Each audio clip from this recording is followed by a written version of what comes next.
Sara Maldoror é um dos nomes mais importantes da história do cinema contemporâneo. Considerada a primeira mulher negra a dirigir um longa-metragem na África, ela é chamada de a mãe do cinema africano. Apaixonada e abnegada, ela dedicou toda a sua carreira a contar as histórias e a valorizar e a propagar a perspectiva dos povos negros sobre a cultura e sobre a própria história da humanidade. Nessa 11ª Mostra Ecofalante de Cinema, a sessão Panorama Histórico presta uma justa homenagem a Sara Maldoror, essa grande cineasta, e traz uma retrospectiva, o cinema decolonial de Sara Maldoror, celebrando sua obra e o cinquentenário da realização de seu primeiro longa-metragem, o filme Sambizanga, cuja versão restaurada em 4K será exibida pela primeira vez no Brasil. E para contar mais sobre a vida, obra e sobre o legado da diretora, convidamos a Annouchka de Andrade, filha de Sara, que conversou conosco. E para começar, ela comentou sobre a importância da gente reconhecer o valor de Sara Maldoror para a história do cinema e também falou mais sobre as homenagens que a diretora, falecida há 2 anos, vem recebendo pelo mundo. There is two parts on your question. The first is why Sarah's films were not shown all over the world while she was alive. There is a different explanation. Of course, there is the question of invisibility, the thing that she was not, her purpose was to make movies, and Sarah did not work on communication, she did not care. Her focus was to make movies and to share them. That's one point. The second one is also being a woman, Black, and filmmaker. You know, she started making movies at the end of the 60s. That was really hard. And at that time, men were not such, open, they did not welcome her. She of course, she has been invited in some film festival, but for most of them, they did not put her on competition, or, she was on the side, which means she was not part of the movement. And so that for sure that now after her death in 2020, a lot of things have changed, like also the movement for Me Too. I mean, now young people, everyone is talking about parity. They are trying to say, okay, let's see if there is a woman, and they say, oh, a Black and woman who like to see something. And so this is something universal. This is, of course, important. We have also the fact that, as you said, the first retrospective she went was at the Reina Sofia in Madrid. And of course, she didn't want to go. And I've been working on it with her. And my sister said, no, it's important. Let's go all together. And all the family was there to be with her. Then she was happy. And then after her death, we had this opportunity to participate in an exhibition in Paris, in the huge contemporary art center, the Palais de Tokyo. And it was amazing because the exhibition was really, the curator had made a wonderful work. And then people said, oh, why I didn't know. And journalists were coming to us. And so then now, more and more, we are able to share our work. This is very important for us, of course, very moving, but a little bit late. But at least her work is, on the air.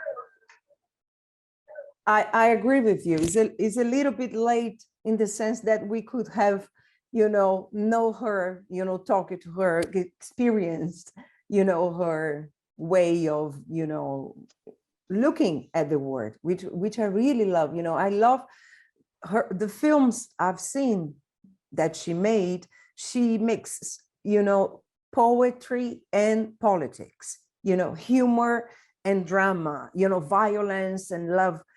And this is so beautiful, isn't it? And I think we could have discussed it more, but we still can watch it. But how do you feel her style in this sense? I think it's such a beautiful combination, you know, of ingredients. She has this look, isn't it?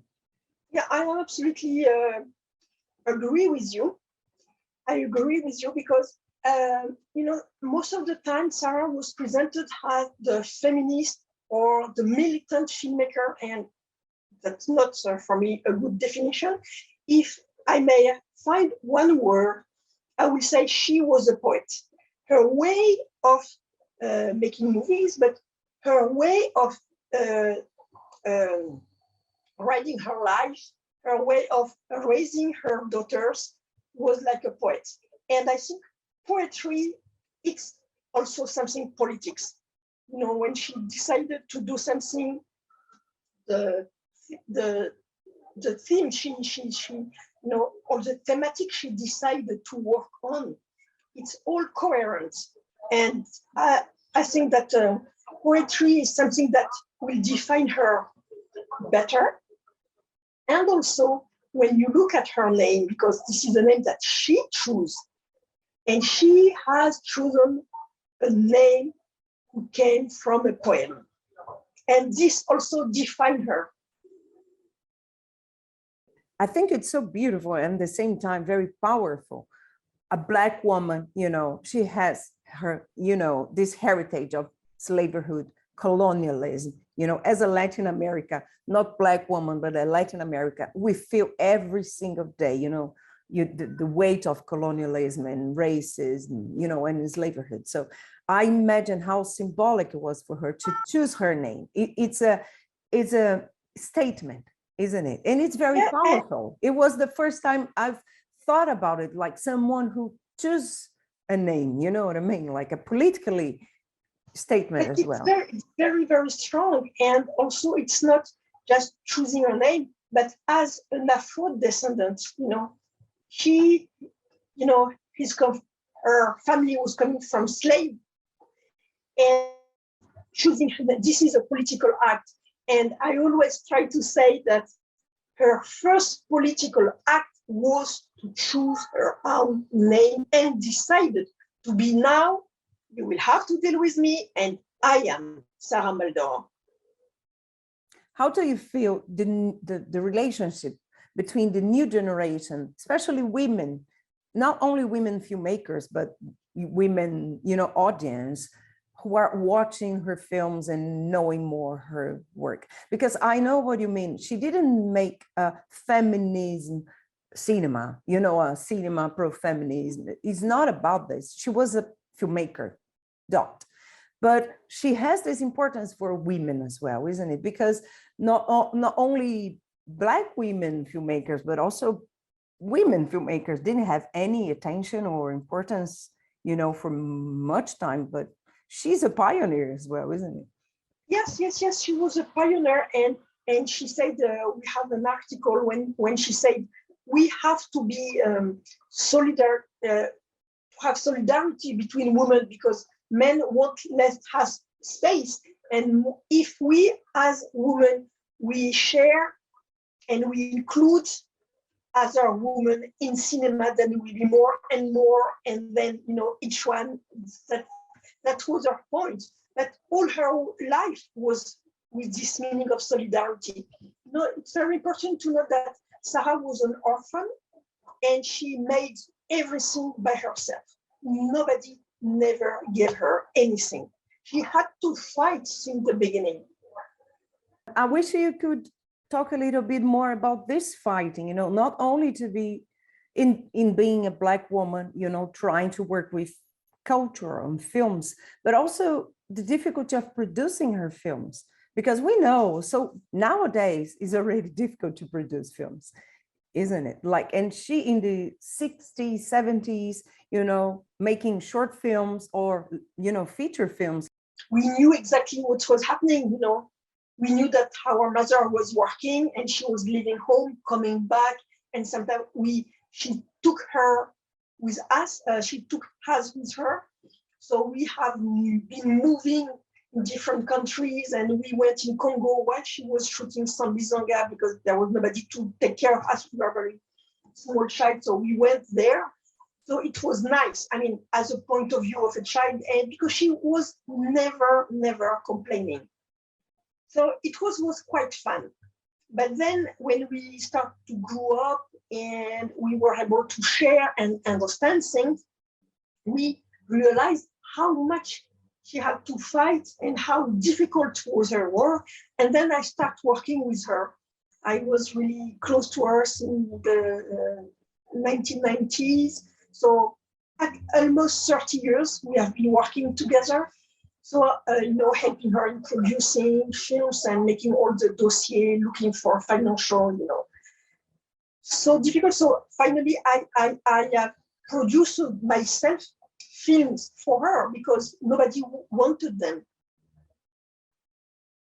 So, the lesson that we kept, because I'm talking also for my sister, Henda, and what she gave has it never given up. If you have an idea, if you want to do something, you do it. Go straight ahead, and if you fall, stand up and do it again. So this energy, the courage she had, this power was really something important, and that is what she gave. That's what the most important thing that she gave to us was to have dreams and to try all our effort to keep going on our dreams. I suppose you had a great childhood in this sense. Yes, we did, but we are now really, I would say, we look at her with a lot of humility and admiration. I am the first admirer, because when you look in details, so now I am opening her archives and I found a lot of correspondences, all the dossier, and I knew that she was a great person, but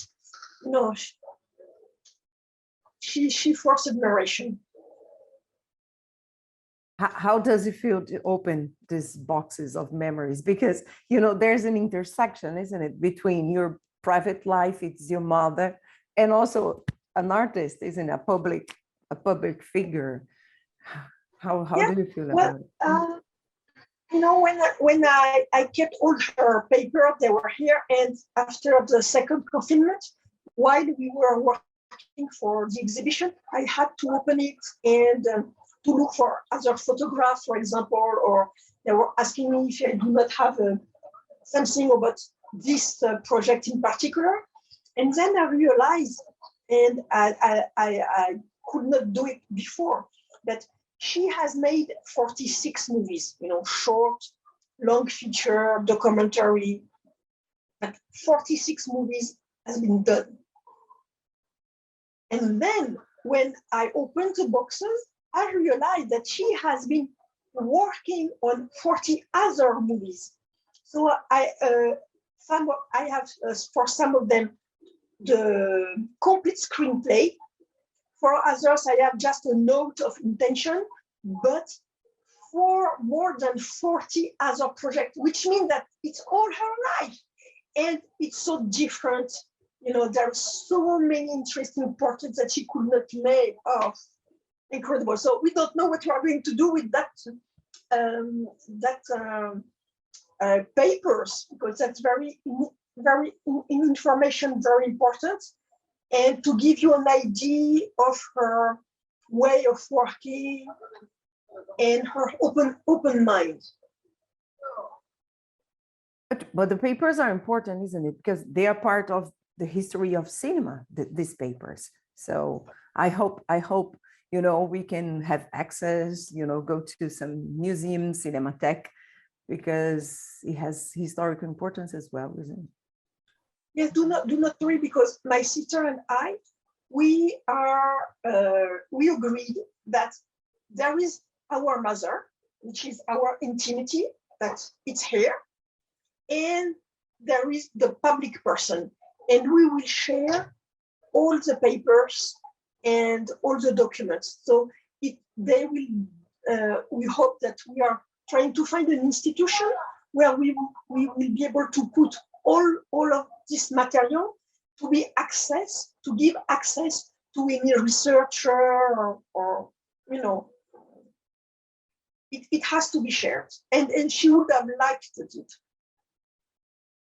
And I studying cinema, I've been learning about her importance, isn't it? Together with other women filmmakers who were pioneers, and also her importance to the colonial cinema, to show us a different perspective, not Eurocentric perspective of how we tell stories, how we tell, the word story, the people's story. So how do you feel about it, like nowadays, But, for Sarah, when she started making movies and when she wanted to make Sambizanga, she said, it was early 70s. Everybody is talking about the Vietnam War. Nobody is talking about what's happening in Africa. Nobody's talking about the war in Angola. I'm going to make a movie about it, and then everybody will know, and nobody will say, "Oh, I didn't know." So the idea of being responsible to tell our own history was very important to her, and to share it not only for one kind of person, but for all over the world. That was important, and that's why the technique was very important for her. She put a lot of attention of making a good movie, and trying to present also the thing as beautiful as she could. And that was very important, and to be also far away from stereotypes. This stereotype issue, it's really powerful because women are usually even more, portrayed with stereotype, isn't it? Like Black women, even more, African women, even more. So I think she took a lot of freedom. I love the way that in some Zanzibanga, she tells the story of Maria, looking for her husband. And this is quite controversial, isn't it? Because she had this creative freedom to choose her perspective. No, but that was really important to talk about Maria, to have her awakeness to politics, and to present her, with all the other women, the solidarity when she arrived. There was always someone to take care of her baby, always an open door where she can stay, and they help her, the children. That was very important. And also what I noticed, afterward, is that Maria is like a double of Sarah's life, in the sense of her awakening to politics, in the sense of, going and keep going forward, the sense of taking her child always with her.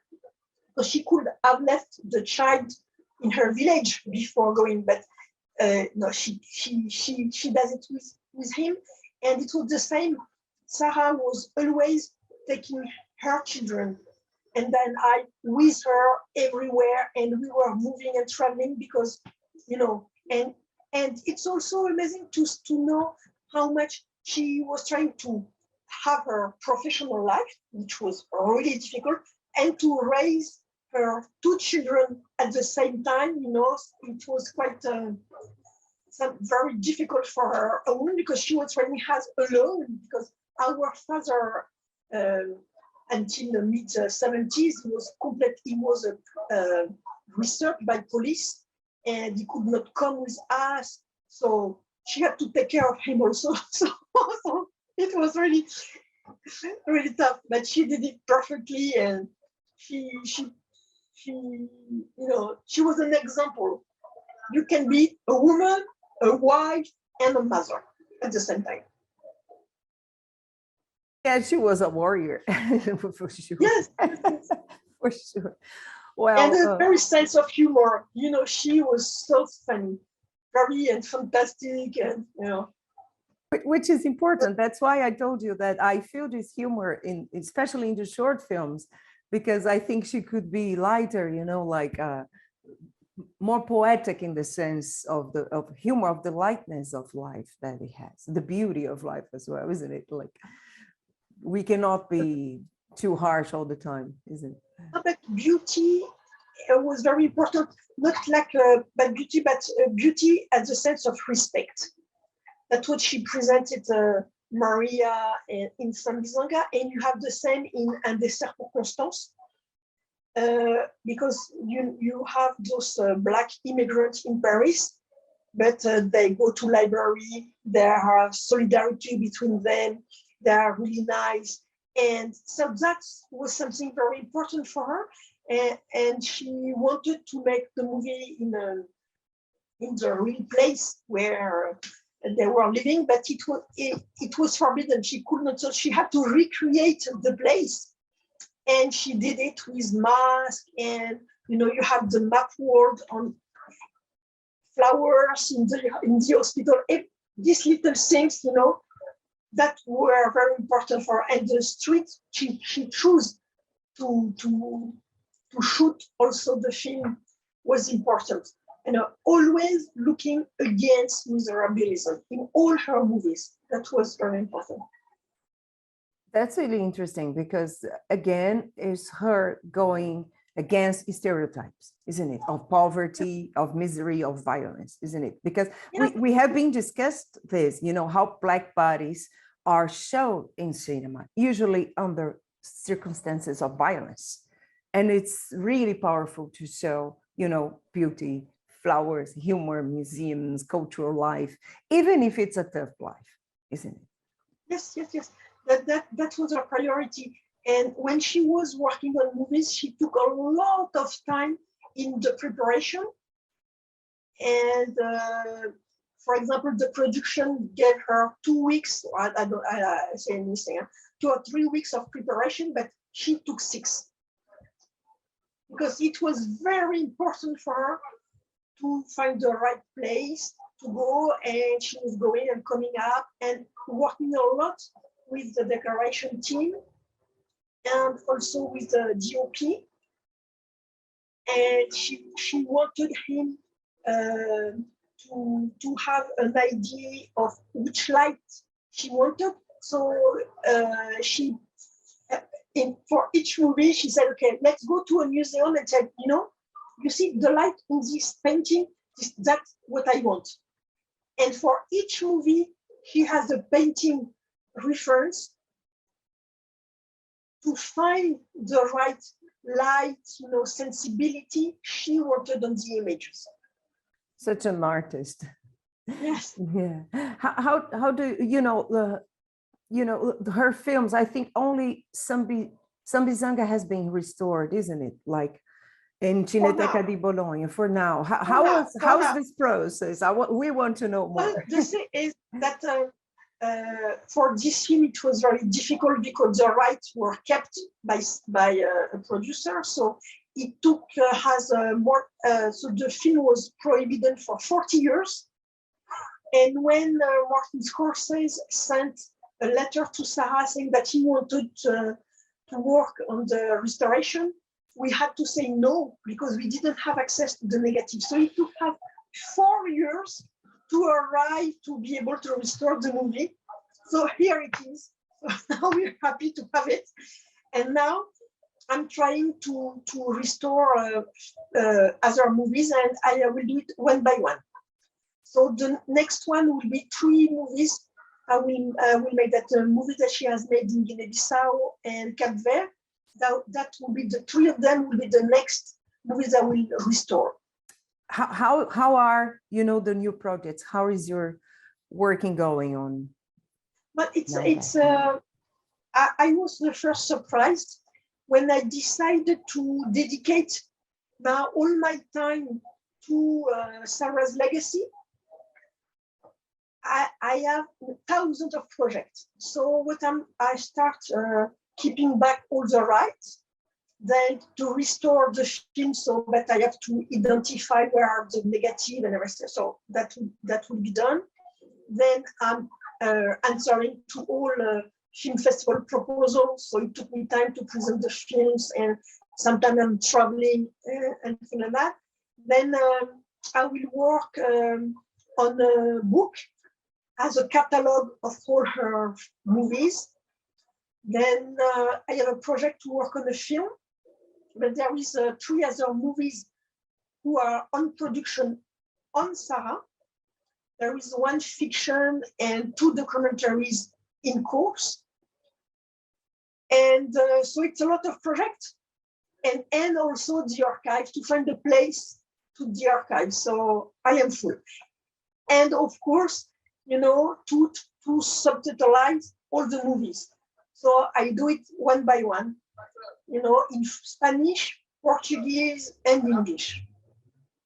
And the next big step, let's keep our finger crossed, will be to have a full retrospective in New York at the end of 2023.